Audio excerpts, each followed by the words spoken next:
Hey, everybody. Any fans of Borderlands in the house? You're probably going to like this. This is Brian McNett. He's lead shader artist from the Borderlands team at Gearbox. I'm on the Borderlands team right now. We're going to show you some technology that we're building within UE4 that will power the next Borderlands game. What you're going to see is not a video game, it's a technology demonstration. We use Unreal Engine 4 to render a non-realistic art style, the style that you've come to know as the Borderlands art style. This is a very simple scene. Now, I want you to remember that the Borderlands art style is sort of represented by a confluence of techniques. Most of the Borderlands art style comes from the content itself, the form of the environment, silhouettes and movement of characters, the color and line work within the surfaces of objects. But there's some fundamental rendering technologies that contribute to the look that we are exploring for the next generation. Now, I think the technique that most of you probably attribute to Borderlands the most is the edge outlining. It's not cell shading, but we do outline the edges. And if he goes into the black and white view, you can see this approach for Borderlands 2, Borderlands 1, and Borderlands the pre-sequel. This is a standard Sobel-Feldman edge detection operator. It's a solid, uniform line weight around the outlines of objects that we detect in the rendering. Now, we want to evolve this look for the future. We want to make it more natural and basically next gen. So the first thing we do, if you can go back to color, is instead of just detecting the edge and rendering the line both inside and out, the inside will sort of erode and corrupt the detail of the object we're trying to highlight. We'll now draw from the middle out only. It's sort of a middle out algorithm. Then we go to variable line weight. This is really important. We also want to do inside silhouettes and edge lines. So if you look at the black and white view again, you can see that there's detailed line work with a variable line weight on the inside of the objects now to highlight more detail in the scene. But with variable line weight on both the inside and the outside of the edge lines, we can now kind of show detail that's affected by the lighting and the orientation of the camera. So we can look at the scene again in color. And now, edges are only a part of it. The surface materials themselves are very important. The artists contribute to the look and feel of the graphic style by how they paint the materials. Now, this is a test sphere, and it shows some materials, a material on there. And you'll notice there's little black outlines, edges around it. Those black outlines are drawn into the materials themselves, and they're kind of similar to that edge outline, but they're drawn onto the material. We want to render those edge outlines in ways that aren't affected by the lighting of the scene. So now we can isolate those, and we can make them look like wet ink. So you'll notice that only the black outlines are reflective, like as if it's a wet ink, or we can make them look like metal. Or we can keep them as solid black lines, just like the edge outlines in the scene. And now they're not taking any light at all. There's no highlights there. This is really important for the artist's scribbles and doodles and cross-hatching, which simulates shadows, to come through for the scene. The neat thing about this test sphere, though, is it also gives us the opportunity to show you how we can use a similar technique to actually render cross-hatching dependent on the lighting in the scene. So if he goes to black and white view and brings up the cross-hatching, you'll see there's now a cross-hatch layer which will render shadow only where shadows exist, and in fact render highlights only where highlights exist. These are custom materials that are on top of the base material that add to the complexity of the scene. The other step, though, is, in fact, let's look at a production asset. I want to see this in a production asset really quick. This is a very Borderlands Gearbox-looking production asset rendered in Unreal Engine 4. You'll notice that even the little bolts on those objects are casting a little shadow, and those shadows are taking a little bit of crosshatch. That's that custom crosshatch layer there. And we can see it again in black and white. Now, one of the problems with this approach, though, and why we had to advance even further, is in the Borderlands work that we do, we tend to do a lot of kit bashing. We'll use assets in lots of interesting ways, lots of different ways. We'll scale those assets up and down. And when we scale an asset up, it will actually change the scale of that cross-hatching, which makes it inconsistent with the line work that we're doing on the edges. So we wanted to work with an experiment with a procedural approach to this, using artist-generated cross-hatches, but rendering them more procedurally on the surfaces surfaces of the objects. So if we start with this gray sphere and we put a crosshatch on it that's now procedural and mapped to the object, you can see that it'll hold the same consistency at any scale. And in fact, we also want to show a highlight on this as well. So we can render a highlight on the other side. Now you notice that the transition between the highlight and the shadow is not perfectly uniform. We think that the artist's hand is really important in the style and feel of Borderlands. So you'll notice it almost looks like someone took like a spray paint can to start to spray paint that shadow on there, and the ink didn't perfectly fall on that surface as you'd expect from a software rendered solution. So that transition is not uniform. Now I also want to point out that this has full interaction with PVR. So as he affects roughness, you'll notice that the reflections erode the inks, or if he changes to a highly reflective metal surface, all of the inks take the shape of the objects that the metal's reflecting.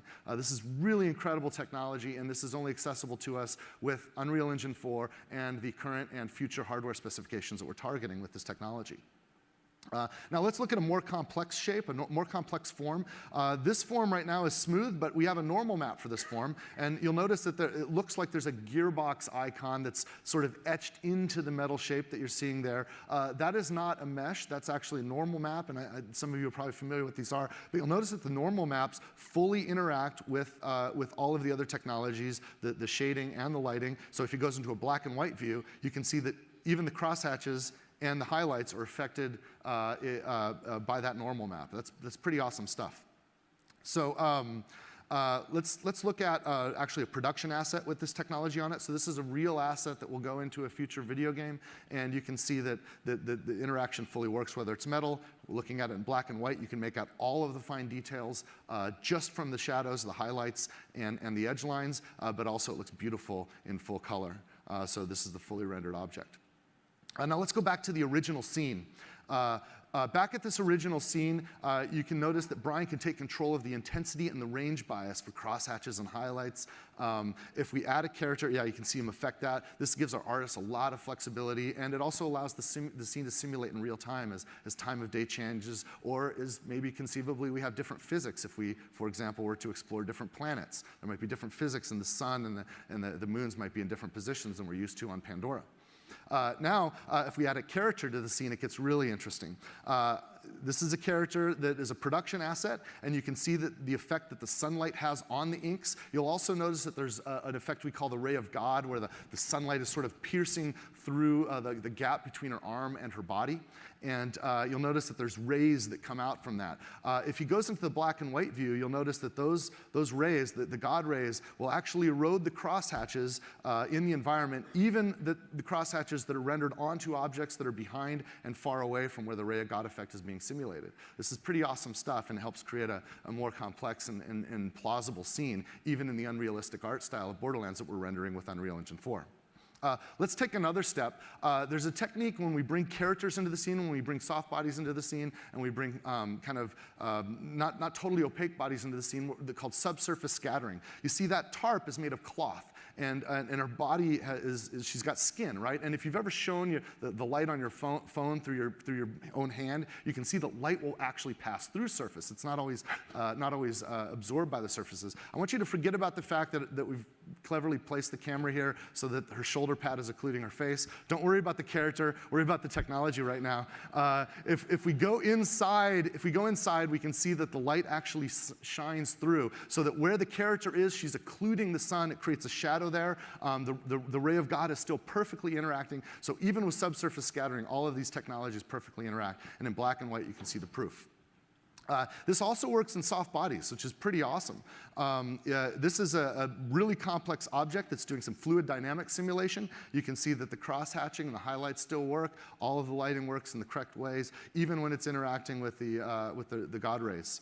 And sometimes, though, we'll have surfaces that we don't want to take shadows on, such as if we have clean water, and the simulation works perfectly. It's just a beautiful simulation using Unreal Engine 4.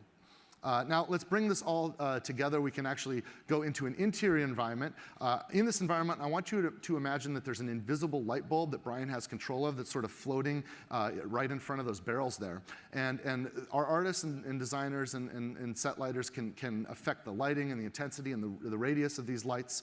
And we can dynamically affect the scene in real time or set it up in advance exactly the way we want it to make it look right.